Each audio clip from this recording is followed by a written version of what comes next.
সরকার পতনের আগেও নগরীর এই জামাল খান ওয়ার্ডের চিত্র যেন পুরো নগরীকে আকৃষ্ট করত। এই ওয়ার্ডের কাউন্সিলর শৈবাল দাস সুমনের নানা কার্যক্রম নিয়মিত দেখা মিলত তার সোশ্যাল মিডিয়ার মাধ্যমে। তবে গত 5 আগস্ট সরকার পতনের পর থেকে তিনি আর অফিস করছেন না, ফলে কাউন্সিলর না থাকায় ব্যাঘাত ঘটছে ওয়ার্ডের বিভিন্ন কার্যক্রমে। আমাদের যে জন্ম নিবন্ধন বা অন্যান্য প্রত্যয়নপত্র অফিসিয়াল কোনো আমরা এখনো সাবমিট করছি না বা কাউকে দিতে পারতেছি না, যেহেতু কাউন্সিলর নেই। এখন আমরা আশাবাদী যে আগামী কয়েকদিনের ভিতরে একটা আমাদের দায়িত্ব পাবেন।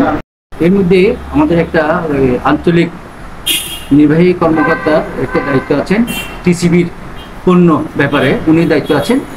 ওনার ওই নির্দেশনায় আমরা ওই টিসিবি পণ্যটা দিচ্ছি। পর্যন্ত কাউন্সিলররা এখনো আমাদের তাদের ওয়ার্ডে কাজ করতেছে না, আমরা সেটা লক্ষণীয়ভাবে দেখতেছি। আমাদের ময়লা পরিষ্কার করা থেকে শুরু করে জন্ম নিবন্ধন থেকে শুরু করে বিভিন্ন সময় সালিশের বিষয় থাকে, সেগুলোতেও আমাদের নানা রকম সমস্যা হচ্ছে। চট্টগ্রাম সিটি কর্পোরেশনের তথ্য অনুযায়ী চসিকের 39 জন ওয়ার্ড কাউন্সিলর অফিস করছেন না। বাকি 16 কাউন্সিলরের মধ্যে 7 জন অফিস করলেও অনিয়মিত। নিয়মিত অফিস করছেন মাত্র 8 জন, তবে এরা সবাই সংরক্ষিত কাউন্সিলর।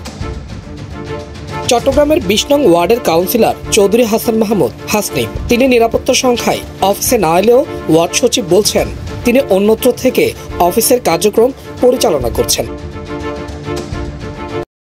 আমাদের কাউন্সিলর মহোদয় অফিস করেন, ওনার সুবিধা মতো সময়ে এসে উনি স্বাক্ষর করে যান। আমরা আমাদের ফাইলপত্র রেডি করে ওনার ডেস্কে রাখি।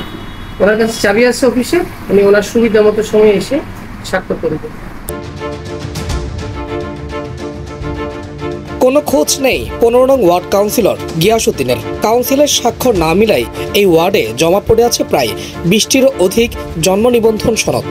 ফলে গত 1 সপ্তাহ যাবত এই ওয়ার্ডে যে কোনো সনদের আবেদন বন্ধ রয়েছে। 19 আগস্ট থেকে 18/9 মানে সেপ্টেম্বর 18 পর্যন্ত অলমোস্ট 29 দিন বা 30 দিন আমাদের এখান থেকে কোনো সনদ আর যায় নাই, জন্মদিন তো হয়ই নাই। 3 থেকে 4 দিন আগে যে প্রশাসক মহোদয়কে নাগরিক সেবা দেওয়ার জন্য যে তাদেরকে যে পাওয়ার অথরিটি দেওয়া হয়েছে। সাজ্জাদ হুসাইন, বাংলাদেশ টাইমস, চট্টগ্রাম।